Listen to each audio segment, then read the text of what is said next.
下一年準備任教科學科，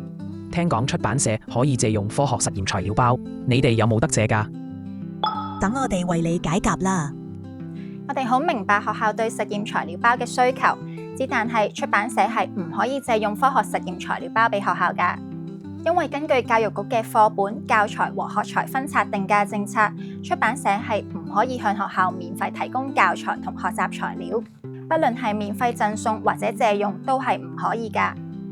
但為咗協助學校嘅教學需要，教育局設立咗唔同嘅撥款津貼，學校可以善用津貼購買教材、學材。例如，教育局去年就向每間小學發放一筆過35萬開設小學科學科津貼，當中15萬係可以用嚟採購科學科相關嘅學與教資源。如果老師有興趣訂購科學科實驗材料包，就可以善用呢筆津貼。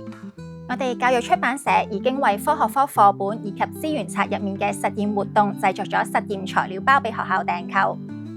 而且我哋嘅實驗材料包係經過專家同專業團隊把關，同時又有學校實際試用過，所以我哋嘅材料包無論係種類、質量、安全性都有保證，絕對係老師嘅最佳選擇。